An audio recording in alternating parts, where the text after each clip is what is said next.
récente étude menée par TNS s'offre, en collaboration avec l'UNESCO, le niveau de pénétration de la radio et de la télévision en République gabonaise est très élevé. Quelques chiffres, 86% de la population gabonaise possède, semble-t-il, au moins une radio et 98% un poste de télévision. Des chiffres que le ministre de la Communication va sans aucun doute confirmer ou pas ce soir, ce jour. C'est cela que vous nous recevez à travers le monde.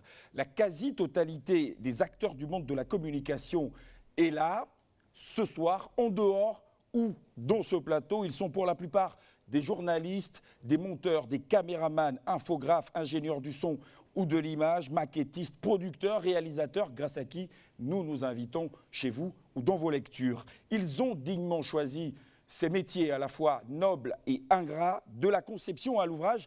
Ils rythment au quotidien le secteur communication pour informer, éduquer et divertir dans un environnement parfois parsemé d'embûches où la télévision, la radio, l'encre, le papier aiguillonnent de plus en plus le statut conféré de quatrième pouvoir. Un quatrième pouvoir qui gagne aussi du terrain sur la toile à condition de faire le tri. En décembre 2014, sous la coupole du chef de l'État Ali Bongo Ondimba, vous vous souviendrez, la première édition des États généraux de la communication en République gabonaise est organisée à Libreville. L'état des lieux avait dressé un tableau sombre du secteur entre bilan, défis et perspectives. Question: qu'a-t-on fait des recommandations issues de ces travaux? L'environnement de la communication au Gabon, la presse écrite et en ligne, publique ou privée, l'industrie cinématographique, autant de sujets qui vont articuler les différents angles de ce numéro exclusif de votre émission, notre émission Faire Savoir. Merci à vous de nous rejoindre sur Gabon Télévision. N'oublions pas nos chaînes partenaires, Nour TV, Média Plus et Canal Delta Port-Gentil. Bienvenue à tous, bienvenue à ce numéro consacré au ministère de la Communication, porte-parole du gouvernement. L'invité, vous le devinez, Alain-Claude Bilebinze.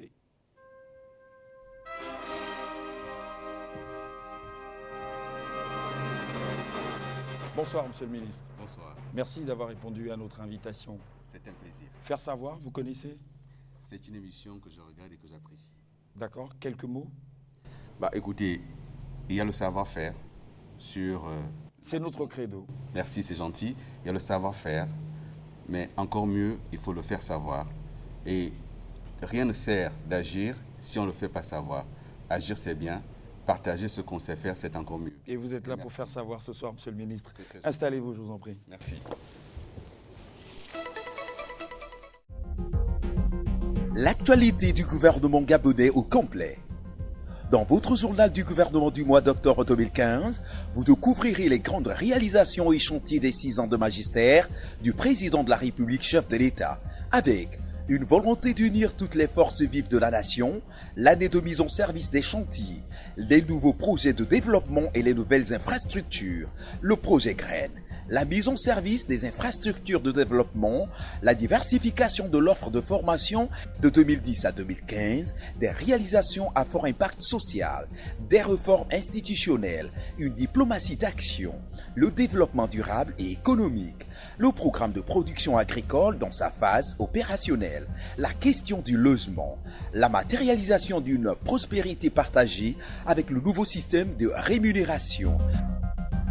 Aussi, l'information gouvernementale vous propose des magazines thématiques, l'action, le savoir-faire. Toutes les versions numériques sont en libre téléchargement sur le portail du gouvernement www.gouvernement.ga. Vous pouvez également vous abonner en vous inscrivant sur communication.gouvernement@gouv.ga. Vous pouvez d'ores et déjà, plus que nous sommes en direct, taper Faire Savoir sur notre page Facebook et envoyer toutes vos questions. Vous pouvez également nous contacter à ce numéro de téléphone 02 75 75 75 02 75 3 fois précédé de 241 si vous nous contactez de l'étranger uniquement par SMS. Alain-Claude Bilebinze, vous êtes le porte-parole du gouvernement de la République. Quelques sujets défraient la chronique actuellement au Gabon. Vous souhaitez réagir sur quelques-uns de ces points. Écoutez, je vous remercie de l'opportunité. Qui font l'actualité uniquement, qui font l'actualité du moment. Oui, mais je ne peux pas deviner les sujets qui font l'actualité. Ils sont nombreux.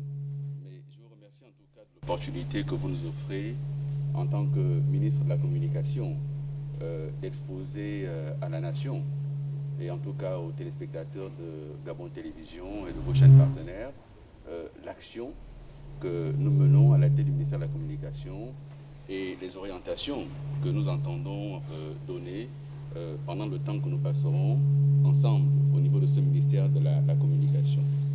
Les éléments qui font l'actualité, puisque nous parlons de communication, il y a quelques jours, nous avons eu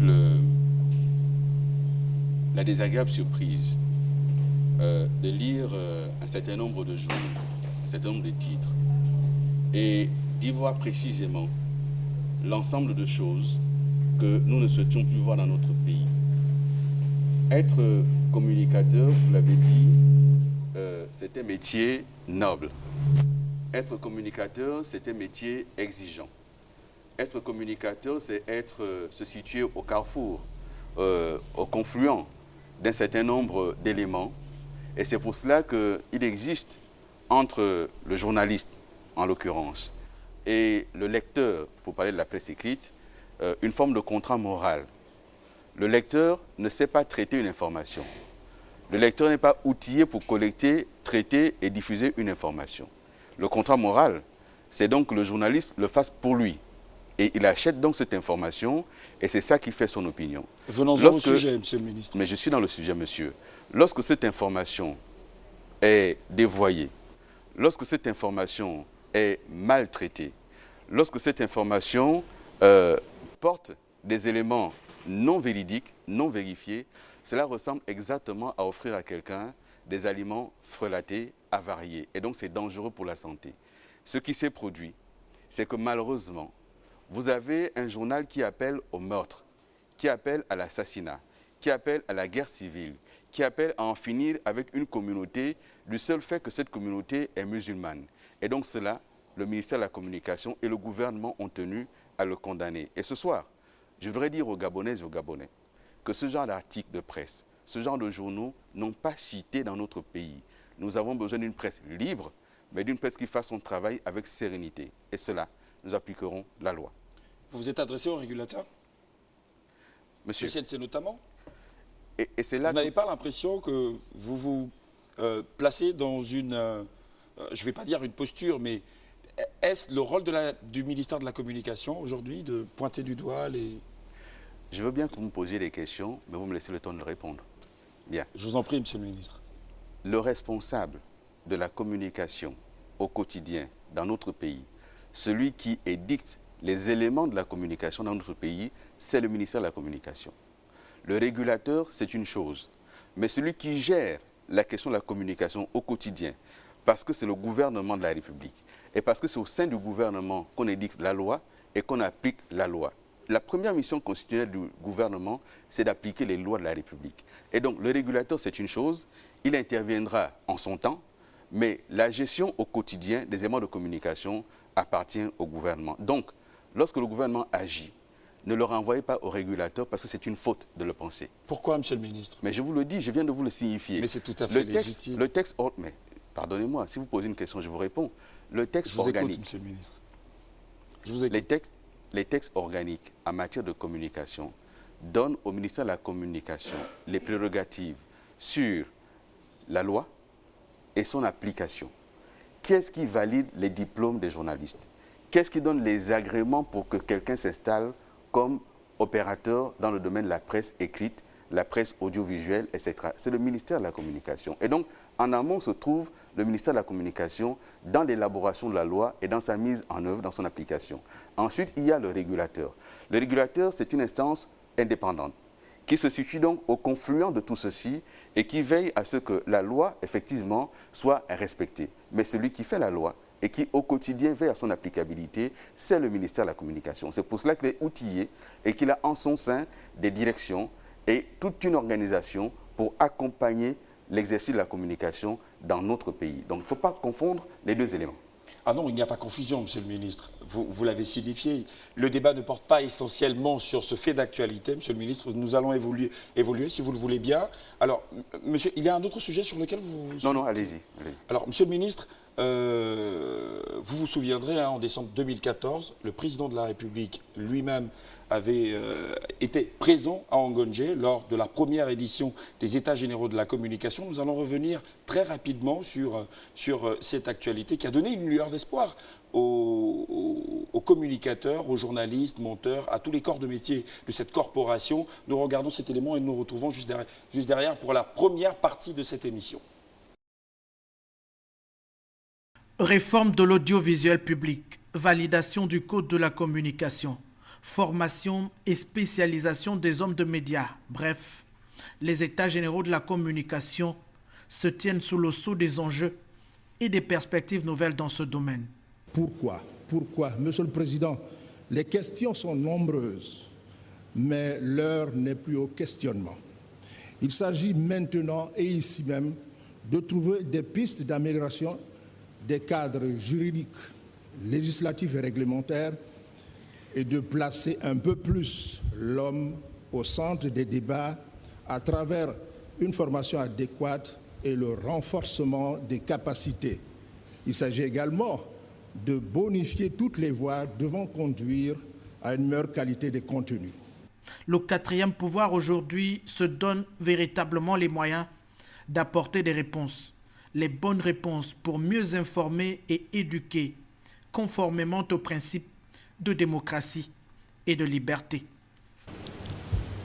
Aux nombreuses questions que vous êtes posées, que vous posez, aux nombreux pourquoi que vous avez énoncés, il faudra apporter au cours de ces assises les bonnes réponses. Les bonnes réponses afin que la communication, les communicateurs trouvent toute leur place, une place utile au développement et à la bonne gouvernance de notre pays. La réflexion est bien ouverte. Après plus d'un mois de travaux préparatoires, l'heure est donc à l'identification des problèmes et des esquisses de solutions pour les professionnels de la communication. Pour faciliter cette transition vers l'amélioration qualitative de vos entreprises et de vos produits, une réforme de l'audiovisuel public a donc été engagée. Je demande au gouvernement d'en accélérer la mise en œuvre afin que nous disposions d'une télévision et d'une radio publique capables de rendre compte de ce que nous sommes, de ce que nous désirons et faire valoir le génie créateur des communicateurs gabonais. Pour Ali Bongo Ndimba, la communication est un secteur d'avenir. Opérationnel en juin 2015, l'arrimage à la télévision numérique terrestre au Gabon se prépare aujourd'hui. Le Gabon émergent, mesdames et messieurs les communicateurs, ne se fera pas sans vous. Il devra se faire avec votre participation et votre contribution.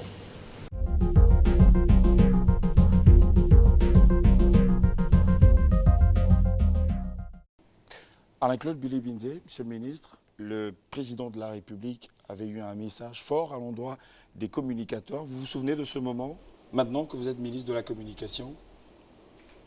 Mais bien entendu que je m'en souviens.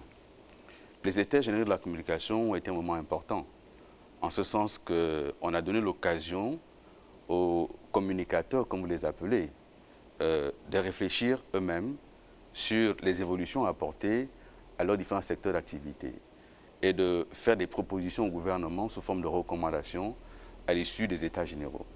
Ces recommandations sont sur la table du gouvernement. Mais avant ces recommandations, les réformes engagées au sein du département ministériel dont j'ai la charge aujourd'hui remontent à plusieurs années. Et ces réformes portaient essentiellement et portent encore sur la réforme de l'audiovisuel public national. Pour que cet audiovisuel public réponde aux attentes et des pouvoirs publics et des téléspectateurs et de la nation tout entière en ce qui concerne le cahier de charges que l'État fixe aux chaînes de radio, de télévision publique et pour ce qui est de la presse écrite notamment, s'agissant de l'AGP et de Gabon Matin. Donc, il y a eu les États généraux, mais avant cela, il y a eu la décision des plus hautes autorités d'impulser une dynamique nouvelle à la tête de ce département ministériel et de faire en sorte que le communicateur, le journaliste, trouve pleinement sa place, joue pleinement son rôle dans un environnement sécurisé, dans un environnement nouveau, mais dans un environnement qui est concurrentiel. Parce qu'on n'est pas seul au monde, On n'est pas sur une île isolée. Il y a des choses qui évoluent et il faut évoluer avec son temps. Monsieur le ministre, vous avez constaté pour cette première partie de l'émission consacrée à l'environnement de la communication au Gabon, Guy-Fred Dangobian et M. Sandjengui nous ont rejoints sur ce plateau. Vos questions. Bonsoir, Monsieur le ministre. Bonsoir. Vous aviez dit tout à l'heure que les États généraux de la communication vont impulser une nouvelle dynamique pour le secteur de la communication et vous venez d'écouter le discours du chef de l'État. Monsieur le ministre, le chef de l'État a pointé la posture de ce que doit être le communicateur. Vous venez à la tête de ce département ministériel. Quel est l'état des lieux du secteur dont vous avez la charge, Monsieur le ministre? Si je m'en tiens à ce que pense l'opinion publique, et ce n'est pas difficile à voir, l'opinion publique n'est pas satisfaite du fonctionnement des médias publics en général. Si je m'en tiens aux discussions que j'ai avec des membres du gouvernement, avec des membres de la haute administration, avec des responsables d'institutions, là aussi, on va dire que les pouvoirs publics ne sont pas satisfaits. Si je m'en tiens aux discussions que j'ai avec les communicateurs eux-mêmes, que j'ai eu l'occasion de rencontrer déjà, entre les syndicats, entre la direction générale, entre les agents, là aussi, il y a insatisfaction. Donc nous sommes dans un environnement où, en définitive, sur les trois principaux acteurs, que sont les pouvoirs publics, les acteurs de la communication eux-mêmes, journalistes, monteurs, techniciens, etc., et le public, personne n'est satisfait. Alors la question c'est, que se passe-t-il et que faire? L'action que nous allons engager sur les orientations du chef de l'État et avec l'accompagnement du chef du gouvernement au ministère de la Communication, ce sera de tout faire pour réconcilier les Gabonais avec la télévision, avec la radio, avec la presse publique. Tout faire également pour que le communicateur lui-même soit réconcilié avec ses outils.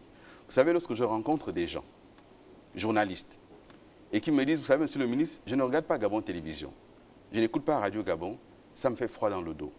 C'est exactement comme si vous ouvriez une école et que vos propres enfants n'apprennent pas dans cette école. Monsieur le ministre, c'est exactement, vous permettez que je termine s'il vous plaît. Oui, juste pour débrouiller un peu, en même temps, le regard froid que vous venez de jeter, 6 ans de magistrature, 6 ministres de la communication, le constat est là, vous l'avez dit, aussi bien de la part de vos collègues du gouvernement, des 6 qui vous ont succédé à la tête de la communication, aussi bien du public, mais rien n'a été fait. Et pourtant, dans d'autres secteurs, que ce soit la santé, l'éducation, les choses semblent avancer.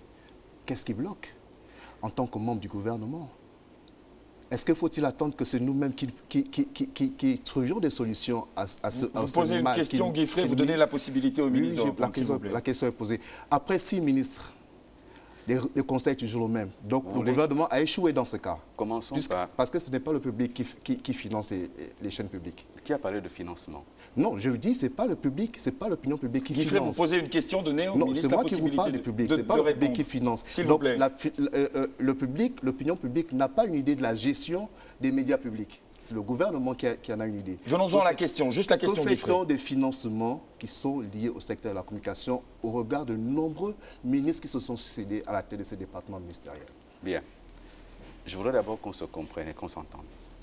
Le but de l'émission, ce n'est pas une polémique entre vous et moi. Le but de l'émission, vous faites des questions pour le public et je fais des réponses pour ce public-là. Tout à fait. Bien. J'étais donc en train d'indiquer qu'avant les États généraux, parce que la communication chez vous semble naître avec les États généraux. Avant les États généraux... Pas pour moi en tout cas. Avant les États généraux, il y a eu des décisions qui ont été prises. Vous me demandez qu'est-ce qui est fait depuis 6 ans. La communication ne naît pas au Gabon depuis 6 ans. Et on ne peut pas ramener le pays à ce qui se fait depuis 6 ans. Le problème de la communication au Gabon remonte à beaucoup plus longtemps qu'il y a 6 ans. Et si je me souviens bien de ce département, que je connais par ailleurs, pour y avoir déjà séjourné en tant que ministre pendant au moins 1 année, je sais que les problèmes que nous rencontrons aujourd'hui, qui sont des problèmes de formation, qui sont des problèmes d'équipement, qui sont des problèmes de ressources, sont des problèmes anciens. Qu'a fait l'État? Excusez-moi, mais je crois que le problème de formation a été résolu. Alors, Guy-Fred, s'il vous plaît, je vous en prie. C'est le ministre qui a la parole. Donnez-lui la possibilité. Donnez-lui. Guy-Fred, je vous en prie. Vous posez une question, Guy-Fred, je vous en prie. Vous avez été ministre de Guy-Fred Dangobian. Je pose la question. Vous posez une question, vous donnez au ministre la possibilité de répondre. Vous avez été ministre de la Communication en 2008, lorsque l'État a entamé le processus de formation. Juste de 2008 En 2014, il y a eu plus de 200 Gabonais qui ont été formés dans les grandes universités, dans les grandes écoles de journalisme. La question, Guy Frey, la question. C'est juste pour dire qu'aujourd'hui, le problème n'est pas un problème de personnel. Monsieur le ministre, je suis désolé. Votre question, Guy Frey. Le problème est purement technique. Votre question. Qu'attend-on pour équiper les chaînes et les médias publics? Monsieur, puisque le problème de l'information est résolu. Monsieur, premièrement, je n'étais pas ministre en 2008. Donc, quand vous voulez faire l'exégèse, soyez sûr de vos dates et de vos chiffres. Premièrement. 2008-2009. Bien. Premièrement. Deuxièmement, si vous voulez réduire la question de la formation au sein d'un vaste ministère à 200 journalistes, aujourd'hui, qu'y a-t-il au sein du département de la communication? Non, il ne s'agit pas de l'ensemble des personnels du ministère. Il s'agit de l'ensemble des personnels des médias publics. Il y a nuance. Parce qu'il y en a qui font l'administration dans le ministère et il y en a qui sont des journalistes et des techniciens dans les chaînes publiques. Donc, il y a nuance, monsieur le ministre. Nous savons que vous parlez de votre secteur, Guy Frey Ndongoubian, mais vous posez une question. On se vous donnez absolument, vous devez absolument, s'il vous plaît. vous devez absolument donner la possibilité au ministre de répondre. Je vous en prie, monsieur le ministre. Bien. Parlons du financement. L'État gabonais consacre une subvention aux médias publics. À hauteur de combien par année? Monsieur, si vous voulez que je réponde à vos questions, relancer un invité, ce n'est pas l'empêcher de parler. Allez-y, monsieur le Donc, ministre. permettez que je réponde. Depuis que vous m'interrogez, ça fait 5 minutes que vous posez une question, je n'ai pas encore commencé à répondre. Allez-y, monsieur Je le vous en ministre. prie. S'il vous plaît, un peu de courtoisie et tout ira bien. Tout à fait. Donc, l'État gabonais a mis en place des mécanismes. En décidant l'autonomie de gestion et de fonctionnement des médias publics, l'État gabonais a regardé quoi? 2 éléments. Le premier élément, c'est de faire en sorte que, d'une part, il apporte une subvention qui aujourd'hui s'élève à 300 millions de francs CFA. C'est insuffisant, il faut se battre pour que ça aille mieux. L'État gabonais a également mis en place une autonomie de gestion de fonctionnement. Pourquoi faire? Pour que les médias publics puissent eux-mêmes générer des ressources propres pour s'équiper et pour fonctionner. Lorsqu'on parle d'autonomie de fonctionnement et de gestion, ça veut dire que le cahier de charge entre l'État et les médias publics, c'est voici ce que l'État apporte. Au-delà de ce que l'État apporte, que génèrent les médias publics en ressources propres et comment ceci est géré pour garantir l'équipement, le bon fonctionnement des médias publics. Après, les États généraux ont fait des recommandations. L'une des recommandations, c'est justement de pérenniser les sources de financement en recherchant la possibilité d'instituer une redevance audiovisuelle. Comme il en existe partout. Au Cameroun, cela existe. Elle est assise au Cameroun sur les salaires des agents publics, parapublics et du privé en dehors des travailleurs du secteur agricole. Elle est assise au Tchad sur un pourcentage prélevé sur le budget d'investissement. Elle est assise en Côte d'Ivoire sur les consommations d'eau et d'électricité. Donc, une des recommandations des États généraux est que l'État entend mettre en œuvre, sous l'impulsion du chef de l'État, qui m'a donné des instructions là-dessus, c'est également d'asseoir le financement des médias publics par une redevance. Peut-être va-t-on l'asseoir sur d'autres éléments que ceux que je viens de citer. Donc, voici les mécanismes mis en place par l'État. Après, en tant que ministre de la Communication, que vais-je faire? Je vais, dès la semaine prochaine, réunir la direction générale de Gabon Télévision, de Radio Gabon et de l'AGP. J'ai déjà demandé à ce que les conseils d'administration se tiennent. Pourquoi faire? D'abord pour faire l'état des lieux de ceci et pour faire en sorte que nous trouvions les voies et moyens pour équiper effectivement ces différentes entités publiques. Mais les équiper pour quoi faire? Les équiper pour les aider à remplir leur mission. Or, sur la question des missions, je suis désolé. Lorsque j'ai dit au début que nous sommes dans un contexte en définitive où personne n'est satisfait du rendu des médias publics, cela ne tient pas qu'aux questions d'équipement. Lorsque vous me dites que la formation est réglée, moi je regarde le détail des éléments que j'ai sur mon bureau, sur ma table. Et vous savez qu'aujourd'hui, au niveau des chaînes publiques, nous avons du mal à former nos techniciens. Nous avons du mal à les envoyer dans des formations continues. Nous avons du mal à garantir la bonne formation des monteurs, des producteurs, etc. Donc ce sont des éléments qu'il ne faut pas nier, qui existent. Il y a ces gens qui ont été formés, mais il y a la formation continue et il y a la nécessaire adaptation aux technologies nouvelles. Et dans ce domaine, ça va extrêmement vite. Donc tous ces éléments sont en place, nous y travaillons. Lorsque vous me dites, depuis 6 ans qu'a-t-on fait? Moi, j'ai envie de poser la question. Lorsque, en 2009, au moment où on prépare l'élection présidentielle, et même avant 2009, ce bâtiment qui nous abrite aujourd'hui, il a été livré, équipé. Le matériel, ensuite, il y a eu des pannes, il y a eu des disparitions. Donc là également, il y a des responsabilités à établir. Et ça ne peut pas constituer uniquement la faute au gouvernement. Le gouvernement fait ce qu'il a à faire, mais faisons en sorte que les mécanismes existent, que la transparence existe dans la gestion pour sécuriser les ressources et pour garantir la bonne marche de médias publics. Donc voici ce que fait le gouvernement. Sur la question de la redevance, nous y travaillons actuellement. Le dossier est bien avancé et nous ferons en sorte que cela aboutisse. Monsieur le ministre, vous venez de décliner vos priorités actuelles qui vont certainement démarrer dès la semaine prochaine. Mais qu'en est-il de l'existence des textes juridiques? Il y a eu des décrets, mais il manque des textes juridiques, monsieur le ministre, par rapport à la réforme. C'est pour ça qu'il faut bien comprendre de quoi nous parlons.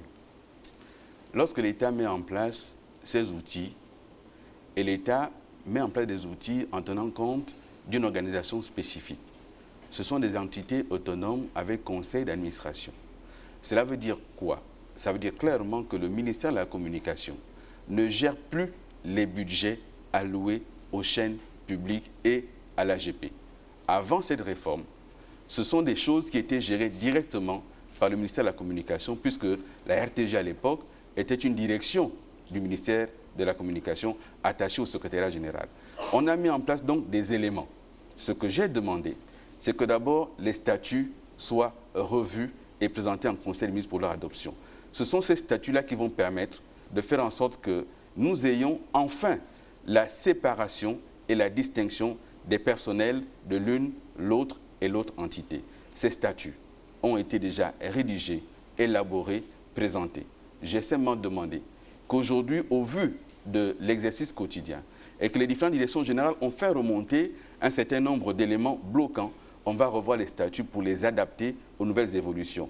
Une fois que c'est adopté par les conseils d'administration, parce que malheureusement, c'est comme cela que ça fonctionne. Les conseils se réunissent, adoptent et envoient au Conseil des ministres. Le Conseil des ministres adopte in fine les différents statuts. Donc ceci est en cours. Laissez le ministre poursuivre, s'il vous plaît. Vous en avez fini, monsieur le ministre? S'il vous plaît, je vous en prie. Monsieur le ministre, gardez le fil de vos idées. Nous allons prendre très rapidement quelques responsables des entités que vous allez certainement réunir la semaine prochaine. Nous avons pu leur tendre notre micro. Nous les écoutons et nous nous retrouvons juste derrière pour la suite de l'émission. L'agence gabonaise de presse, elle s'appelait d'abord Agence gabonaise d'information, avant de devenir l'Agence gabonaise de presse. C'est en 60. En 66, alors on crée l'Agence gabonaise de presse. Et puis là sort le premier décret qui donne naissance à l'organisation de cette agence, qui restait sous tutelle, qui est non seulement un patrimoine, mais qui, dans son sens et sa mission, était d'informer les Gabonais, mais aussi d'informer le monde international. Et aujourd'hui, l'agence gabonaise de presse a grandi. Nous sommes en 2015. Il a fallu créer un décret. Et ce décret, nous l'avons fait tardivement, je peux le dire ainsi. Au mois de juillet, il est sorti, dans lequel il fallait tout reprendre à zéro. Parce que le monde a changé, le monde a bougé. Et l'agence doit retrouver ses lettres de noblesse, c'est-à-dire la source d'information, celle qui doit donner l'information crédible, où chacun doit pouvoir, où chaque organe de presse doit pouvoir puiser de l'information. L'ambition première, émergence, si j'ose dire, est de faire de l'agence gabonaise de presse un multimédia où on retrouve la presse écrite, on retrouve la radio, on retrouve la télé, on retrouve l'agence, jouer son rôle d'agencier, mais aussi où on retrouve un centre de formation. C'est ça l'essentiel. Dans le cadre de la réforme de l'audiovisuel, Télédiffusion du Gabon est chargée du transport des programmes de télé et de radio des chaînes publiques, depuis les studios de Libreville jusqu'à partout dans l'intérieur du pays, afin de diffuser pour que les téléspectateurs puissent voir et la télé, écouter la radio. Aujourd'hui, Télédiffusion a comme objectif de pouvoir couvrir l'ensemble du territoire national pour que toutes les populations gabonaises puissent regarder la télé et écouter la radio. C'est vrai qu'aujourd'hui, nous avons plusieurs zones d'ombre.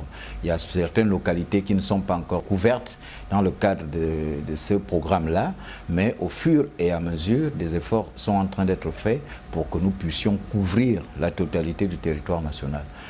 mais nous essayons, dans le cadre de notre maintenance et de notre exploitation, de pouvoir mettre à la disposition des programmes de qualité pour les zones qui sont déjà couvertes aujourd'hui. Étant entendu que pour les nouvelles localités qui vont être couvertes, la mission de mise en place d'acquisition des équipements relève de la responsabilité de la NINF, la télédiffusion du Gabon s'occupant de l'exploitation et de la maintenance qui est ainsi mis en exploitation. En fait, aujourd'hui, en ce qui concerne la radio, nous continuons progressivement vers les autres localités, mais en ce qui concerne la télévision, comme vous le savez, nous devons migrer, au lieu de faire la télévision analogique comme ça se fait aujourd'hui, nous devons migrer vers la télévision numérique de terre, ce qu'on appelle la TNT.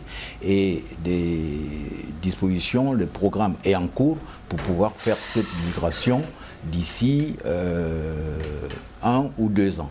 Mais la NINF et les autorités sont en train de prendre des mesures pour couvrir le Gabon en TNT d'ici là. Ici, au niveau de Mouila, pour les chaînes nationales, bon, pas vraiment. Pas vraiment parce qu'il y a seulement qu'une seule chaîne et puis, bon, de temps à autre, c'est les mêmes choses. En un mot, il n'y a rien que soit pour l'OPDG, il n'y a que les seules choses qui se passent à la chaîne nationale, ici à Mouila. Dans une province comme Mouila, c'est un peu difficile.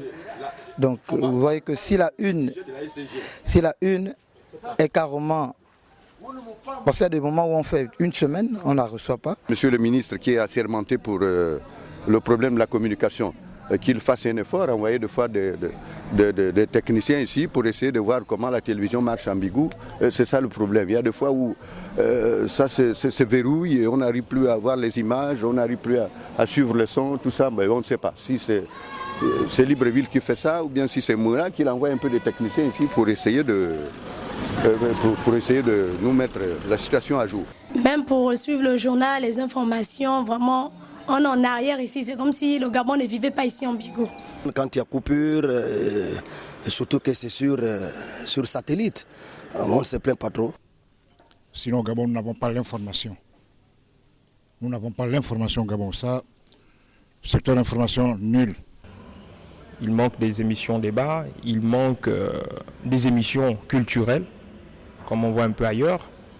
Au niveau un peu du contenu, autant pour moi, des articles dans la presse écrite, beaucoup font un tout petit peu dans l'intox parce qu'ils veulent vendre leurs produits et ne font plus dans l'information.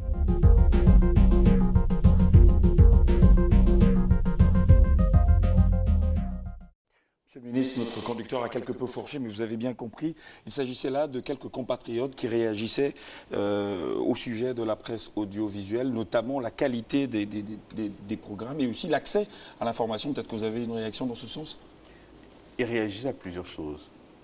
Il y a des compatriotes de Langounier, Bigou, Mouila, qui se plaignent de ne pas recevoir les émissions de la radio et de la télévision. Se pose là la question de l'état de nos émetteurs. TDG, qui est l'entité publique qui s'occupe de ces questions, m'a fait le point, l'état des lieux de la situation. Nous sommes aujourd'hui à un niveau qui est tel que la moitié du pays ne reçoit pas nos émissions de radio et de télévision, parce que les émetteurs sont ou en panne ou défectueux. Et y compris d'ailleurs sur Libreville, nous n'avons pas un bon confort d'écoute. Tout ceci fait partie des choses à régler et des choses pour lesquelles les financements sont à retrouver, notamment dans l'effort que l'État doit faire, mais aussi dans la question de la redevance que j'évoquais tantôt. Parce que la qualité a un coût, la qualité a un prix. Mais une fois qu'on a réglé la question du confort, parce qu'on a refait les émetteurs, parce qu'on a rééquipé, se pose le second problème qui est soulevé par l'élément qu'on vient de suivre. C'est fait à ce jour? Pardon? C'est fait à ce jour? Mais je suis en train d'évoluer avec vous et de vous indiquer que j'ai demandé un état des lieux qui m'a été présenté, avec des coûts. Et je vous ai indiqué tout à l'heure que nous sommes en train de rechercher des financements pour réhabiliter tout ceci, parce qu'on a des échéances importantes, notamment la Cannes 2017, et il va falloir que les Gabonais s'appuient sur leurs médias publics pour recevoir la Cannes 2017 chez eux. Donc cet élément, aujourd'hui, est en cours, et je vous indiquais que nous faisons un travail sur la redevance. Mais une fois qu'on a réglé ces questions techniques, reste d'autres problèmes qui est posé par les gens qu'on vient d'écouter, à savoir nos grilles de programme, la qualité de nos émissions, le fait aujourd'hui que les Gabonaises et les Gabonais lorsqu'ils regardent leur télévision, lorsqu'ils écoutent leur radio, ils ne s'y reconnaissent pas parce qu'il manque des débats. Parce que, entre autres, nous avons un pays qui a des projets. Notre pays s'engage sur la question de la diversification de l'économie, sur la question de l'agriculture, sur la question du développement durable. Où est-ce que nous trouverons ceci?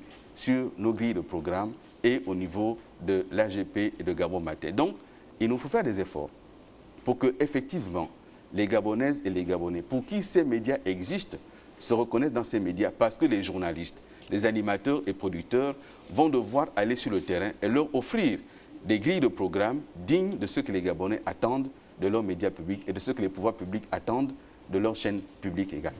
D'accord. Monsieur le ministre, vous avez... Émile Sassard, je vous en prie, gardez le fil de vos idées. Nous allons finalement prendre les responsables de certaines entités placées sous la tutelle du ministère de la Communication. Nous les écoutons et nous revenons juste après.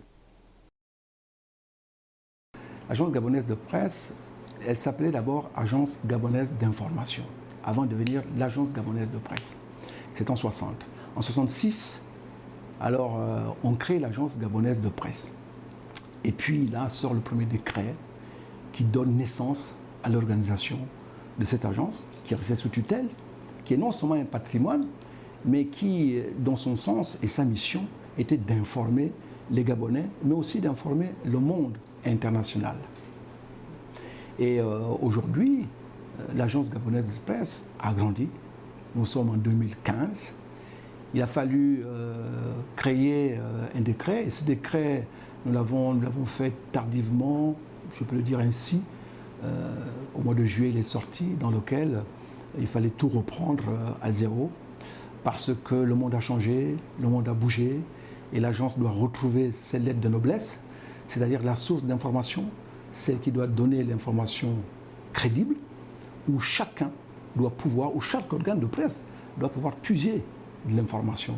L'ambition première, émergence, si j'ose dire, est de faire de l'agence gabonaise de presse un multimédia où on retrouve la presse écrite, on retrouve la radio, on retrouve la télé, on retrouve l'agence, jouer son rôle d'agencier, mais aussi où on retrouve un centre de formation. C'est ça l'essentiel. Dans le cadre de la réforme de l'audiovisuel, Télédiffusion du Gabon est chargée du transport des programmes de télé et de radio des chaînes publiques depuis les studios de Libreville jusqu'à partout dans l'intérieur du pays afin de diffuser pour que les téléspectateurs puissent voir et la télé, écouter la radio.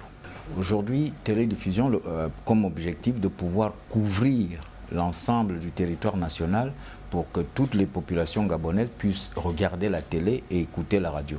C'est vrai qu'aujourd'hui, nous avons plusieurs zones d'ombre. Il y a certaines localités qui ne sont pas encore couvertes dans le cadre de ce programme-là, mais au fur et à mesure, des efforts sont en train d'être faits pour que nous puissions couvrir la totalité du territoire national. Mais nous essayons, dans le cadre de notre maintenance et de notre exploitation, de pouvoir mettre à la disposition des programmes de qualité pour les zones qui sont déjà couvertes aujourd'hui. Étant entendu que pour les nouvelles localités qui vont être couvertes, la mission de mise en place d'acquisition des équipements relève de la responsabilité de la NINF, la Télédiffusion du Gabon, s'occupant de l'exploitation et de la maintenance qui est ainsi mis en exploitation. En fait, aujourd'hui, en ce qui concerne la radio, nous continuons progressivement vers les autres localités, mais en ce qui concerne la télévision, comme vous le savez, nous devons migrer, au lieu de faire la télévision analogique comme ça se fait aujourd'hui, nous devons migrer vers la télévision numérique de terre, ce qu'on appelle la TNT. Et des dispositions, le programme est en cours pour pouvoir faire cette migration d'ici 1 ou 2 ans. Mais la NINF et les autorités sont en train de prendre des mesures pour couvrir le Gabon en TNT d'ici là.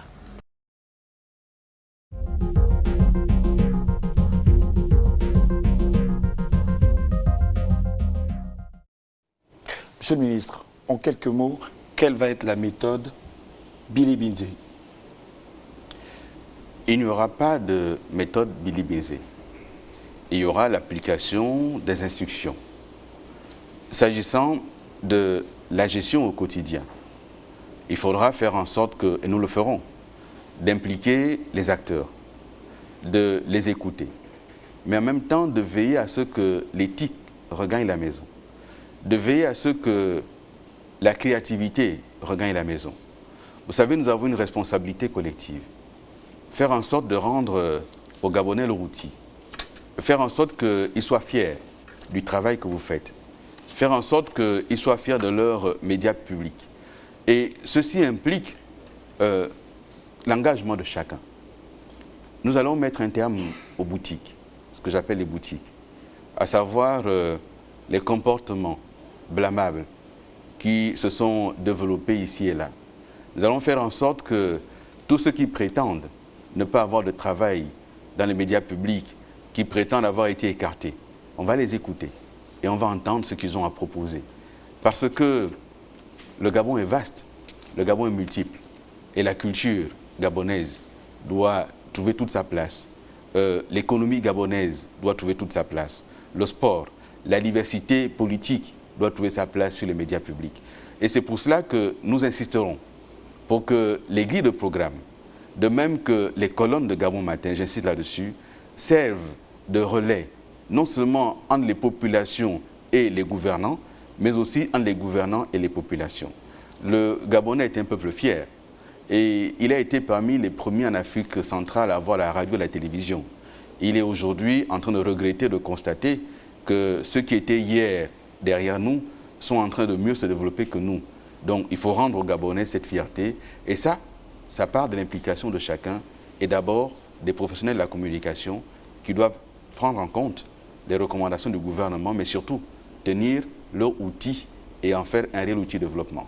Ce sera la méthode. Alors, je vous accorde 2 dernières questions. Aimé Sincère, Guy-Frédéric Gobian, 2 dernières questions. Je vous en prie. Monsieur le ministre, on voit dans les rédactions sur le déployer un mouvement des journalistes sur la nécessité d'avoir une carte de presse. Pourquoi une carte de presse, monsieur le ministre?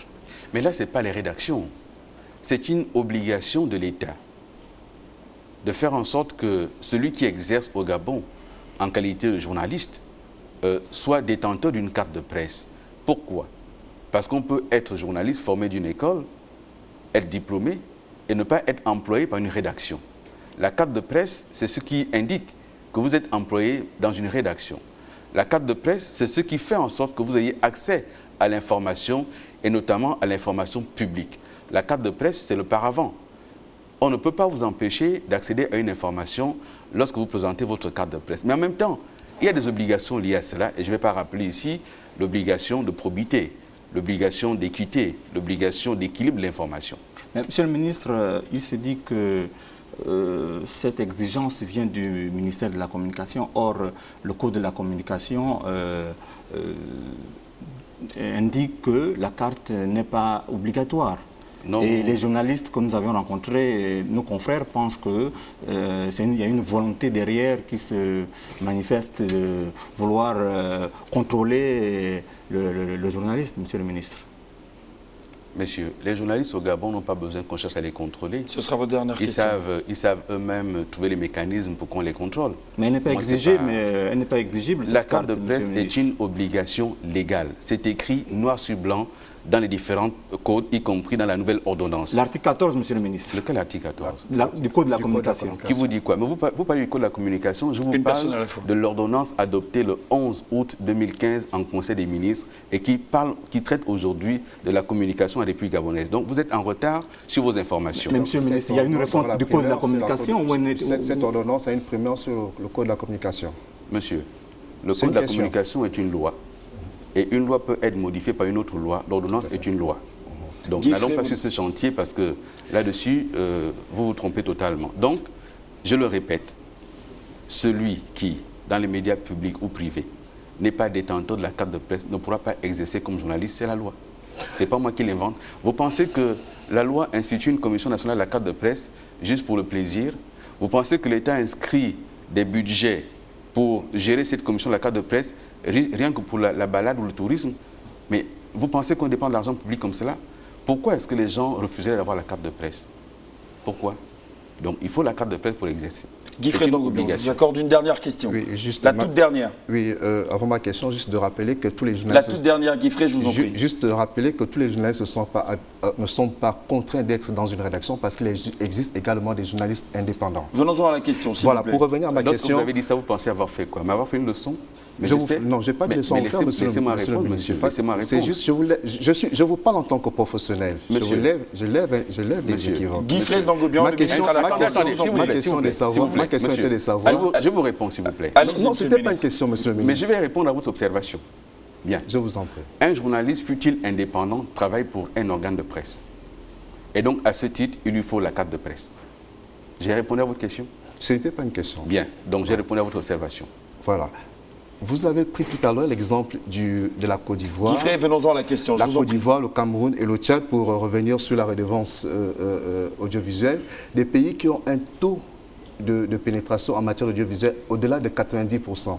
Au Gabon, nous sommes en dessous de 70%. La question, Guy Frédon. Est-ce qu'il n'était pas mieux de penser d'abord à la couverture nationale de l'audiovisuel public avant de vouloir imposer aux Gabonais qui se trouvent ambiguës, qui ne reçoivent pas la radio gabonaise, qui ne reçoivent pas la télévision gabonaise, au lieu de leur poser d'abord une redevance, s'assurer d'abord qu'ils reçoivent ces chaînes de télévision et de radio. Qui vous a dit qu'on va imposer la redevance au public? Je vous ai dit qu'on recherche une redevance. Mais vous ne savez pas comment elle sera articulée. Ce n'est pas le public qui va la payer. Donc commencez d'abord par poser les bonnes questions. C'est pas sera payée par qui? C'est pas par le contribuable? Guy Frédon-Gobion, vous posez une question au ministre. Donnez-lui la possibilité de répondre. Je vous en prie. Ce sera votre dernière question. 2 éléments. On ne pourra pas amener la radio et la télévision ambiguës si on n'en a pas la ressource. On n'aura pas la ressource si on ne trouve pas le financement. C'est l'État qui construit les hôpitaux. C'est l'État qui forme les médecins. C'est l'État qui équipe les hôpitaux. Et pourtant, pour que vous soignez l'hôpital, vous payez. Et même l'État a mis aujourd'hui un mécanisme pour payer. C'est du service public. C'est l'État qui achète les bus de Sogatra. C'est l'État qui paye les chauffeurs de Sogatra. Et pourtant, c'est un service public, on le paye. Il n'y a aucune raison pour que, s'agissant du service public de la télévision, de la radio et de l'AGP, personne ne paye. Il n'y a aucune raison. Donc les pays qui se sont développés ont su mettre en place des mécanismes de financement. Là, on parle des médias publics, on n'aura peut-être pas le temps de parler du cinéma. Parce que là aussi, il faut des mécanismes de financement pour que le cinéma se développe à nouveau. Donc voilà, si on veut que la télé aille ambiguë, il faut de la ressource. Tout à fait. Voilà. Monsieur le ministre, alors pour clore définitivement avec ce panel, nous allons prendre très rapidement, nous ne saurons boucler ce panel sans prendre la réaction des syndicalistes. Nous avons une réaction, nous l'écoutons, et vous allez conclure sur cette première partie de l'émission. Notre environnement professionnel est médiocre. Les Gabonais voient cette belle maison et nous, on a cru qu'en rentrant dans une nouvelle maison, les choses allaient changer. Mais rien n'a changé. Le management n'est pas à la hauteur. Nous manquons de tout. Nous travaillons dans des conditions difficiles. Nos journaux sont montés à la gare routière. Vous imaginez le journal d'un pays monté à la gare routière? Je le confirme. Depuis l'année dernière, on a dénoncé ça. On a failli tout arrêter pour un magnéto qui coûte 3 millions de francs. Alors que la RTG génère, Gabon Télévision, j'allais dire, et Radio Gabon, génère des milliards par an de recettes. Ce n'est secret pour personne. Nous générons beaucoup d'argent. Mais où va cet argent? Est-ce qu'avec 1 milliard, on ne peut pas payer des caméras, des casques, et ce qu'il faut, le minimum pour fonctionner? Mais la médiocrité s'explique par le contenu de nos programmes. Les Gabonais ne s'intéressent plus à notre télévision ou à notre radio parce que le contenu est médiocre. Mais ce n'est pas de notre faute, c'est la volonté politique. On a privilégié le politique au professionnalisme dans notre maison.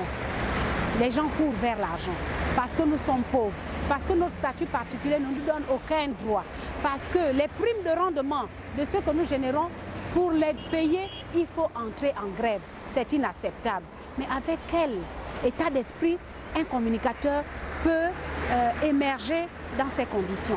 Vous allez au service sport, ce sont les producteurs eux-mêmes qui ont cotisé pour s'acheter des chaises. Les gendarmes entrent dans notre milieu professionnel, c'est inacceptable. Vous voyez bien que nous sommes des communicateurs, mais nous ne communiquons pas. La réforme tarde à venir. Nous ne pouvons pas comprendre qu'avec cette réforme qui nous donne des droits, jusqu'à ce jour, seule une poignée de personnes, les directeurs généraux, les PCA qui sont payés et une dizaine d'agents ont des salaires. Parce qu'il y a un décret qui fixe les salaires des agents de Gabon Télévision, Radio Gabon et Télédiffusion. Il y a un décret. Mais ce décret ne peut pas être appliqué parce qu'elle n'est pas effective. Mais pourtant, nous travaillons tous les jours.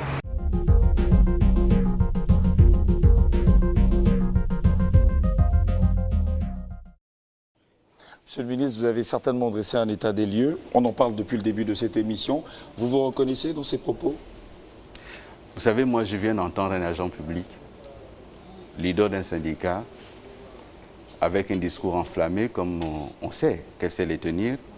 Mais où est l'essentiel? L'essentiel, c'est qu'effectivement, il faut faire évoluer la réforme. L'essentiel, c'est qu'il faut apporter la transparence. Mais moi, j'entends les revendications. Et je le dis très clairement. Mais je vous le dis les yeux dans les yeux. En ce qui me concerne, évidemment, le chef de l'État et le chef du gouvernement peuvent en décider autrement, je me plierai.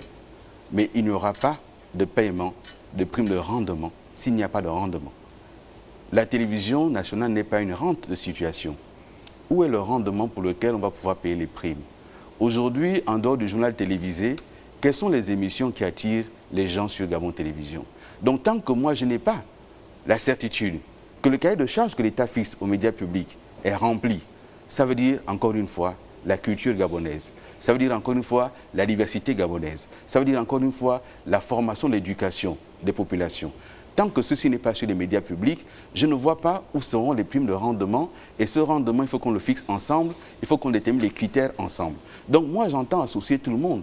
Mais lorsque on peut dire que cela génère des milliards, nous allons auditer, nous allons examiner. Et si ceci est avéré, les coupables seront sanctionnés. Les coupables répondront. Il n'y aura pas là-dessus d'état de grâce ou d'indulgence. Il n'y aura pas de demi-mesure. S'il est avéré que des gens détournent cet argent, c'est de l'argent public, ils devront en répondre. Mais encore une fois, si cet argent est réellement généré, ce n'est pas pour le répartir en salaire ou en prime, c'est pour l'outil de production, parce que les Gabonais ont besoin d'une télé à la hauteur de leurs attentes. Vous êtes à Gabon Télévision et les professionnels de la communication vous écoutent bien, monsieur le ministre. Ah, mais j'espère bien qu'ils m'écoutent. Monsieur le ministre, à la suite de cette émission, la deuxième partie concerne la presse écrite, publique, privée, presse en ligne. Nous avons interrogé quelques compatriotes sur la liberté de la presse au Gabon. Voici leur réaction. À mon avis, je pense que la liberté de la presse au Gabon est effective. En témoigne déjà le nombre de journaux sur le marché de presse écrite, le nombre de télévisions et de radios privées. Chaque année, je crois qu'il y a des journaux qui sont créés, il y a des chaînes de radio qui sont créées, il y a des chaînes de télévision qui se créent. Donc c'est un milieu plus ou moins libéralisé. La liberté de la presse existe. Elle existe et c'est nous qui devons l'arracher. Nous l'arrachons par rapport à la manière avec laquelle nous traitons un sujet, par rapport à la manière avec laquelle nous choisissons l'angle de traitement du sujet. Donc, à travers cela, nous pouvons nous donner une certaine liberté. Elle ne nous sera pas donnée. C'est à nous de l'arracher. L'accès à l'information est possible pour tous les journalistes, sauf qu'on se heurte parfois à des difficultés, notamment l'accès à l'information officielle. Et c'est à ce niveau-là qu'on peut dire que la liberté de la presse n'est pas totale. Être libre dans l'expression journalistique ne veut pas simplement dire que le journaliste est permis à tout dire, tout écrire et tout montrer. Il y a une simple limite du respect strict de l'autorité et de la ligne éditoriale de l'entreprise dans laquelle on exerce. On ne peut parler de liberté de la presse que lorsqu'on considère l'acteur principal qui est le journaliste comme étant quelqu'un qui n'appartient à personne, ni d'un bord politique, ni de l'autre, ni même à la classe étatique. C'est celui-là qui se met au milieu de tout le monde et qui est le témoin de l'évolution de la société. Alors, pour me résumer, elle est relative en République gabonaise. En fait, la presse au Gabon, elle est plus ou moins libre au regard des titres, des journaux, au regard de ce que nous diffusons ici sur les antennes de Radio Gabon. Ça dépend également de la ligne éditoriale de chaque organe de presse. Le gouvernement a déjà donné la possibilité à chaque journaliste de s'exprimer librement. Mais un journaliste doit être libre, moins. Mais les journalistes, je vois que c'est, comment on appelle ça, c'est un secteur aussi un peu comprimé. Vous dites jamais aussi la vérité à vos... Hein, vous avez coupé.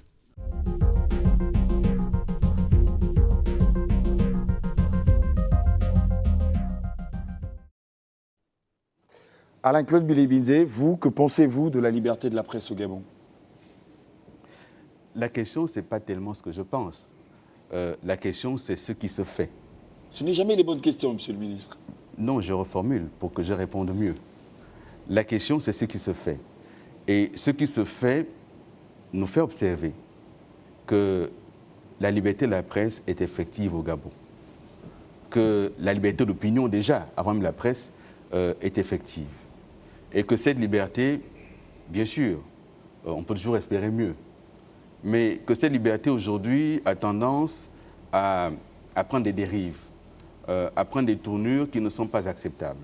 Et il y en a qui en usent et qui en abusent également, parce qu'il n'y a pas de liberté sans responsabilité. Et la parole gouvernementale, c'est bien entendu cette liberté, mais avec la responsabilité. Et le chef de l'État, qui s'était engagé à promouvoir cette liberté de la presse, l'a fait en dépénalisant les délits de presse, en faisant adopter de nouveaux dispositifs qui accompagnent cette liberté de la presse. Et donc, il a tenu là un engagement important. Mais encore une fois, il faut plus de responsabilité de la part des uns et des autres. Monsieur le ministre, vous l'avez constaté, Jules Esdras et Jacques Fourier-Mangumba Maloulou nous ont rejoints sur ce plateau pour la deuxième partie de cette émission. Vos questions. Monsieur le ministre, bonsoir. Bonsoir. La liberté de la presse, on en parle toujours, mais pourquoi autant de bruit autour de ce concept? Mais parce que la liberté en elle-même, c'est une quête permanente. Partout où l'être humain existe, il veut toujours plus de liberté. Et c'est une quête, on tend vers la liberté. Il n'arrivera jamais un moment où cette liberté sera absolue, parce que malheureusement, elle doit toujours être encadrée. Si chacun devait être libre de ce qu'il doit faire et le faire quand il le veut, il n'y aurait plus une société organisée. Donc, il est normal qu'on en parle toujours. Il est normal que les uns et les autres s'organisent pour demander davantage, mais pour encadrer également. Merci, Monsieur le ministre. J'ai bien envie de revenir sur la notion d'encadrement de la liberté de la presse. Est-ce que encadrer une presse signifie lui imposer une ligne de conduite, un contenu et être le gendarme même de ses écrits? Heureusement que nous n'imposons rien, parce que si nous imposions, personne ne sortirait de journaux au Gabon. Mais pourtant, lorsqu'on regarde un peu la plupart des contenus des journaux, que ce soit dans la presse publique ou privée, on a tendance à remarquer qu'il y a une forte prédominance politique ou la main du politique qui a tendance à diriger ou à insuffler un certain nombre d'informations. Plus tard qu'hier encore, nous avons suivi une certaine information, notamment sur le journal La Loupe, où il y a un certain nombre de dispositions qui vont être prises sur le plan juridique par rapport à ce journal, par rapport au contenu justement de sa dernière parution.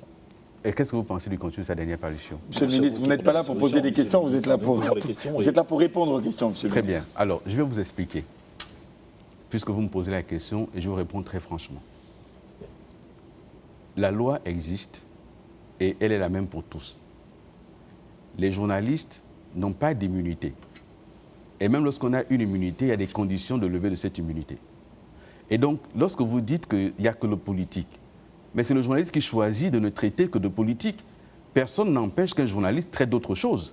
S'il choisit de traiter de politique, soit parce que le politique le rémunère pour ça. Nous savons qu'au Gabon, beaucoup d'articles sont payés par les uns les autres, contre les uns les autres. Donc on peut parler de notion de liberté dans ce cas de figure, parce que l'on parle d'un article qui est payé par un politique, qu'il soit un opposant ou celui de la majorité, on dirait finalement que cette presse n'est pas libre. Peut-on donc continuer d'insister sur la notion de liberté au niveau Mais de la encore presse? une fois, je suis mal placé pour répondre à la place des journalistes.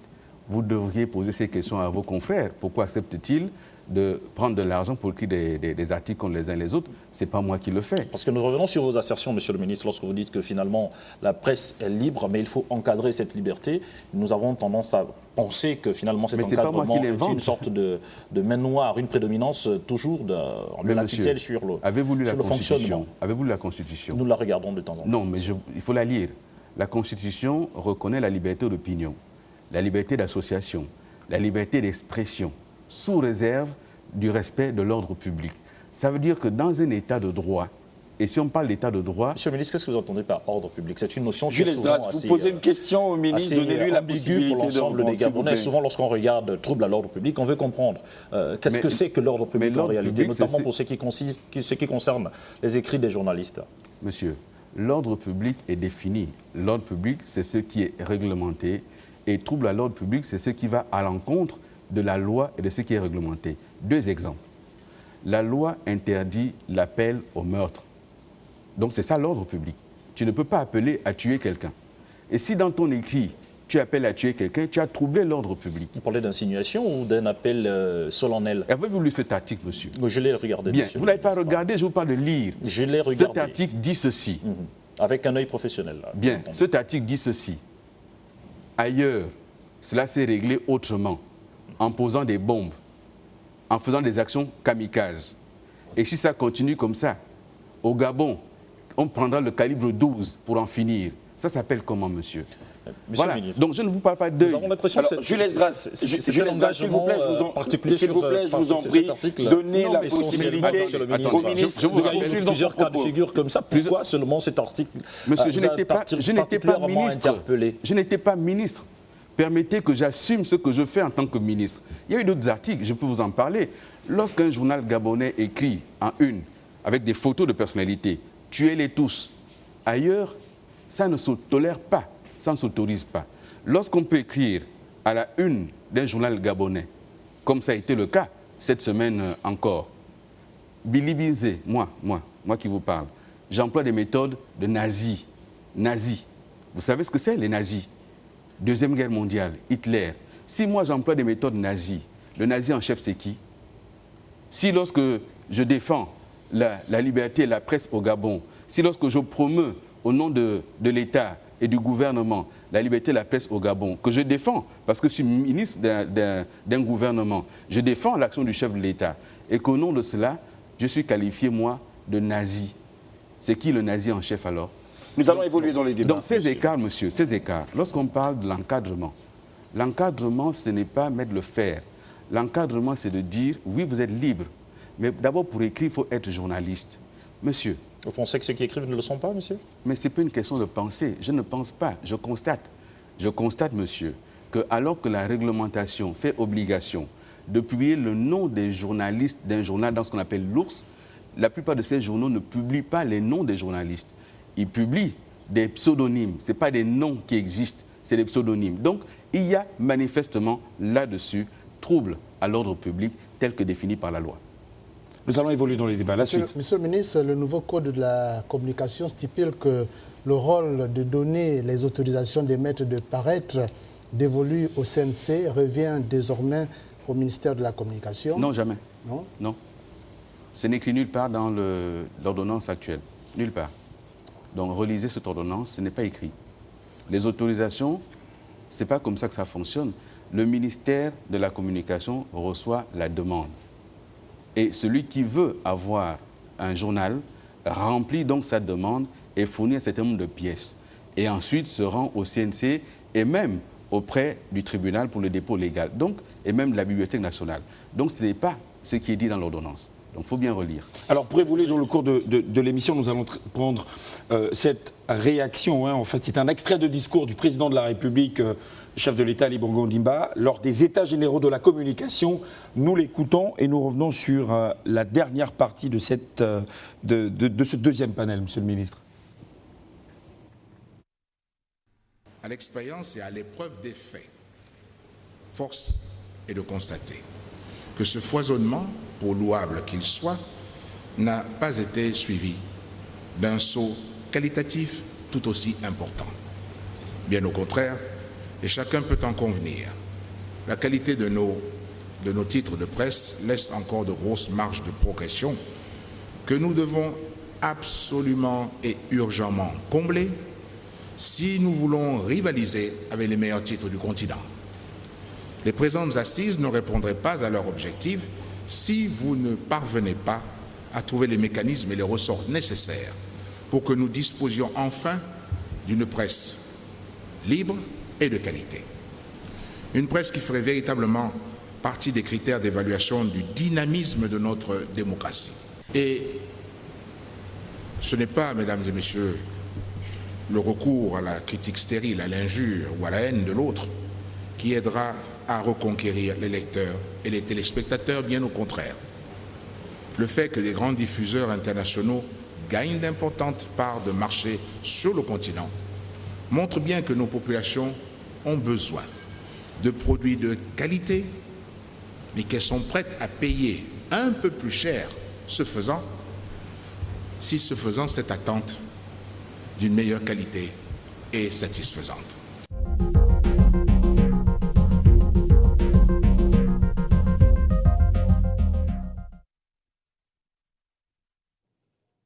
Monsieur le ministre, réaction du chef de l'État, un extrait de son discours lors des États généraux de la communication en Ngonjé. Vous y étiez. Liberté de la presse, genre et diversité des contenus. Que retenir à cette partie de l'émission? Que retenir? Il faut retenir que nous avons heureusement un foisonnement, mais comme l'a rappelé le chef de l'État, ce foisonnement devrait gagner en qualité. Il a rappelé également que si les gros diffuseurs internationaux font de gros bénéfices au Gabon, c'est que les Gabonais veulent la qualité, sont prêts à payer. Et donc ça rappelle justement que nous devrions nous en inspirer pour offrir aux Gabonais des produits de qualité, parce que les Gabonais recherchent la qualité. Jules, Jacques Fourier-Mangumba. Monsieur le ministre, merci. Deux dernières questions. Je voudrais revenir rapidement sur l'action de la dépénalisation des délits de presse, puisque vous l'aviez abordé tout à l'heure. C'est vrai, je crois savoir que le nouveau code devrait rendre cela effectif, mais pourtant, certaines dispositions de cette loi montrent qu'il y a quand même des amendes qui sont assez exorbitantes, notamment celles qui vont entre 5 et 50 millions de francs CFA pour ceux-là qui auraient été coupables d'un certain nombre de délits. Est-ce que cela a été fixé en fonction des contenus, du moins de ce qui compose, mais justement le fonctionnement de ces entreprises en termes de budget, ou ce n'est pas encore là des amendes assez grotesques pour la presse? Moi, je ne me permettrais pas de qualifier la loi. La loi de mon pays, je ne peux pas dire que c'est grotesque. Et donc, vous voyez, c'est ça la difficulté que nous avons. C'est notre pays.